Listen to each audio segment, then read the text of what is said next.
5 years ago, that embarrassing moment in American history. And there was so much mayhem going on there that nobody even noticed that we'd premiered. So we kind of missed all that horror that we were expecting.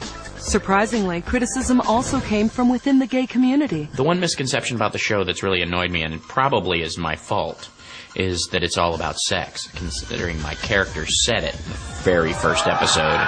The thing you need to know is, it's all about sex. We were showing characters, gay characters, who were not portrayed as they'd ever been portrayed before. And some people are offended, oh, it's too sexual, it's too sexual. Turn on all my children. I think Susan Lucci's been married 11 times. We wanted them to be three-dimensional and to express themselves sexually. By making sex such a seminal part of the show, it's caused us to be fully represented. It's about gay people and their lives, including their sex lives. I'd rather get laid. A lot of people in the gay community didn't want to see this reflection of themselves. If you don't like the reflection, don't blame it on the mirror. Queer as Folk was always to us a celebration of gay life, warts and all. And nothing else, the repetitiveness of the sex of the show has to make it, you know, just bland eventually. So I hope that it has. I really do. I think that's something significant. It matured over time to the extent that people didn't want to identify with drugs and sex as a part of our culture, which it is, and they are. It started to represent relationships a lot more and family a lot more. People showed up to see something sort of titillating and something they hadn't seen before, and oh, I hear there's hot guys on there getting naked, you know. But they stayed because of the relationships. They came for the queer, but they stayed for the folk.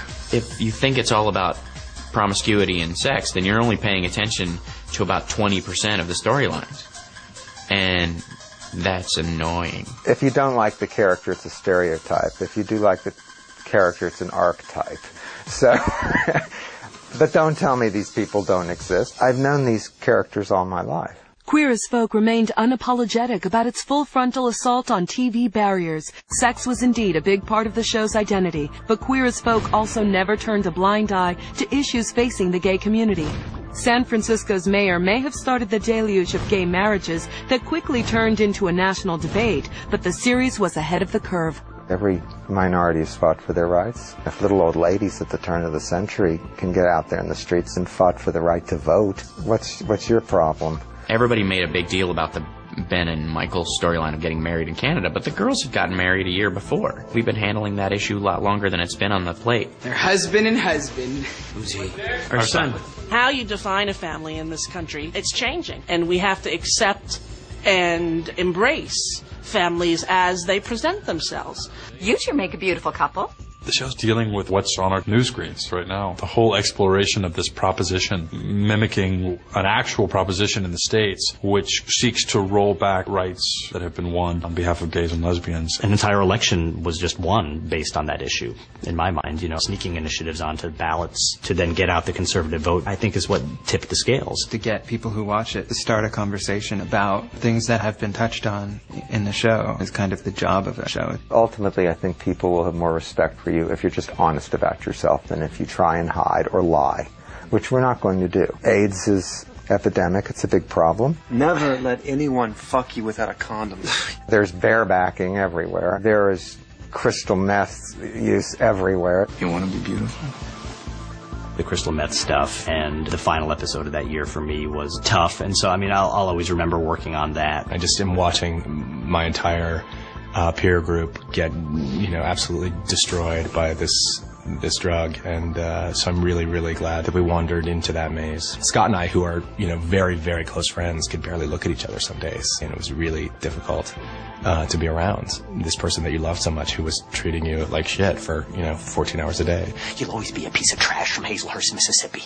But at least I am not a tweaked out, fucked out Crystal Queen. Get the fuck out! One of the more interesting moments for us in terms of the types of stories that we tell and the reactions we get to them was when the character of Michael starts seeing Ben, who's HIV positive. That tastes perfect except for one thing. He's positive. And his mother, Debbie, who is not judgmental, unconditionally loving in that scene, she said, okay, you always wanted a normal mother? Okay, you got one.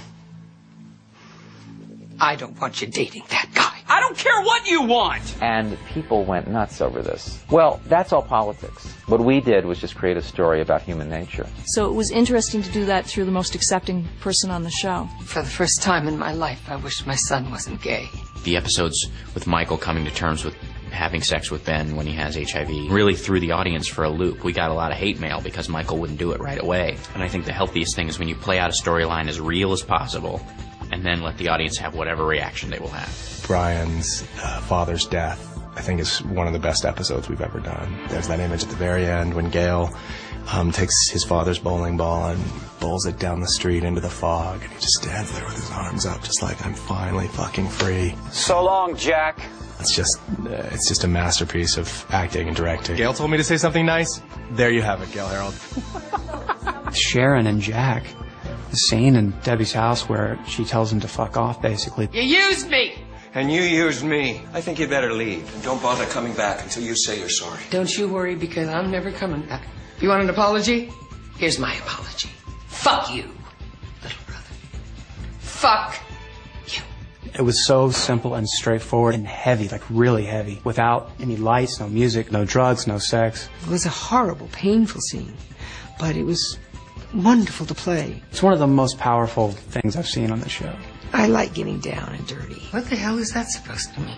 My favorite single scene is the scene where... I wish we could do it right now.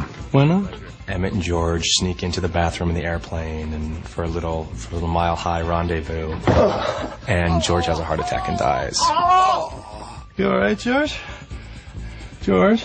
I really love it because it starts off sort of romantic, and then it turns kind of naughty and sexy, and then it turns kind of funny, and then it just turns horrifying and heartbreaking. Somebody help us, please! I think it's the kind of thing you'll never, ever see anywhere else. It's sort of uniquely Queer as Folk. Fags deserve to die! Fuck you!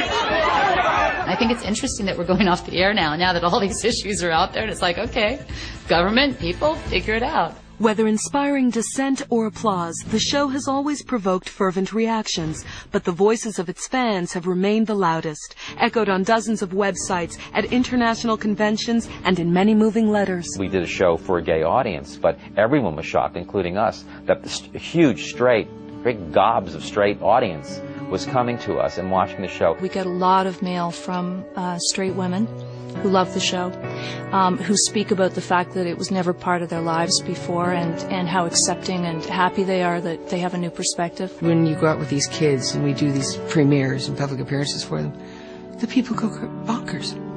I mean, bonkers. For me, that was shocking, and it was very hard to process. We get responses and letters all the time from individual people who have been personally affected, and that's what matters. There's so many gay people in the country who don't have much connection to a larger world. I think it's very important for them. I knew that it was going to have the potential to reach Middle America. For me, it's been the sadder circumstances that have made me aware of the impact of the show. The first season started airing, and I got a letter from a kid in Nebraska. He was the only gay person he knew, and he saw our show, and he felt like he belonged to something for the first time in his life. The first time it hit me, it was the first season. We shot 3 days straight, and I was in like every scene. I remember by the third day, I was just like going a little crazy, and I went back into my dressing room, and there was a letter there. And out fell this little picture of this little boy named Brady. At the very end of the letter, she said, the bottom line is you're making this country